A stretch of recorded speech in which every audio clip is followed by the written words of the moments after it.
cousin and uncle thought they were entitled to my grandpa's money.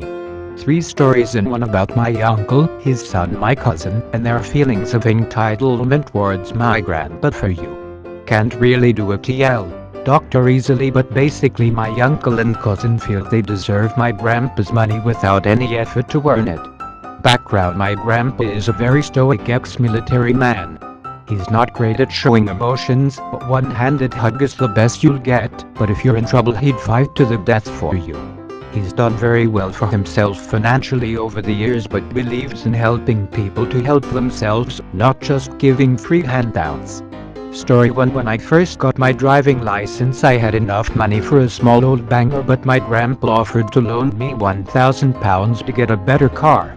The deal was that I had to put at least £90 a month into a savings account for a year. At the end of the year I would give my grandpa the £1,000 back, and I could keep any extra and any interest it had earned. 2 months later my cousin got his provisional and wanted to get a small moped. My grandpa made him the same deal. At the end of my year I went round to my grandpa's and asked for his bank details to pay him back. He asked for proof I had the money, and I showed him my bank statements. He told me because I'd kept the agreement I didn't have to repay him, and the £1,000 was my reward for showing I could budget and save properly.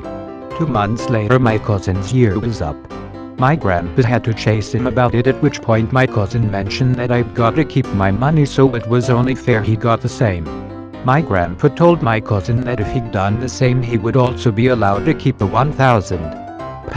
It turned out my cousin had only been putting £20 minus £25 a month aside, and once he'd heard about my gift he'd taken the whole lot out of his savings and spent it. My grandpa told him that because he hadn't kept the agreement he now had to repay the whole lot, and for the next year my cousin had to pay £90 a month directly to my grandpa. Story 2: following the events of story 1, my cousin was a bit bitter towards my grandpa and me initially, but did apologize after about a year for acting entitled to keep the £1,000, which my grandpa accepted, and they moved on. Over the next year or so my cousin got into a lot of debt. He got evicted from several places for not paying rent and got several CCJS, county court judgments, against him. He racked up a load of credit card debt and got the bailiffs chasing him. He then tried to trick our other aunt in signing as a guarantor on a payday loan with ridiculously high interest. When my grandpa found out about all of this, he took him out for a drink and offered to loan him one lump sum to clear all of his debts, and then my cousin would only have to repay my grandpa each month, interest-free. My cousin agreed to this, took the money, and promptly spent it on a new motorcycle for himself. My grandpa cut him off after that, and to this day they still don't speak. My cousin maintains that he was entitled to the money as we're family. Story 3: about 2 years ago my grandpa had a heart attack and needed a pacemaker. He's since recovered and is doing great, but at the time it really shook him. He opened up to the family about his will for the first time. My granny and grandpa had 3 kids: my mom, my aunt, and my uncle. My granny passed away when I was a child, and my mom died when I was a teenager. My grandpa has since remarried, but he and my step-gran agreed to keep their personal finances separate, as they both have their own businesses or investments, etc. My grandpa told us that the money is being split 30% each to my mom and aunt, 20% to my uncle, and 20% split evenly between all kids and grandkids. The reason my uncle gets less is because he got into so much debt in his 20s that he almost had to declare bankruptcy, and my grandpa had to bail him out. My mom's share is to be split between my 2 sisters and I. My uncle immediately kicked off, saying that he should get the same as his 2 sisters. When my grandpa shot that down, he tried to claim that my mom's share should be split between him and my aunt, also rejected.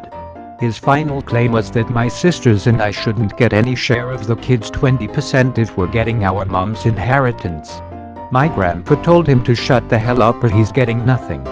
We don't really talk to my uncle or cousin anymore. Hope you enjoyed. Sorry it turned out so long.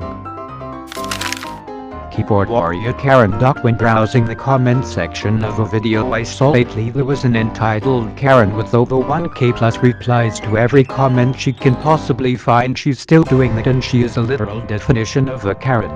So basically she starts by insulting any person she can find, especially if you commented something positive on the video. When they don't reply, nothing happens. When they reply, she starts an entire comment board by accusing them with random things. When people started calling her out on her spamming, she denied it, but since now there is a feature that allow people to see how many comments you posted, and the latest one you post every can see she's lying, she starts denying the existence of this feature on Android and so on. It's a rabbit hole. I didn't want to continue reading her comments because of how toxic they were. Thanks for watching and don't forget to subscribe to my channel. See you on next video.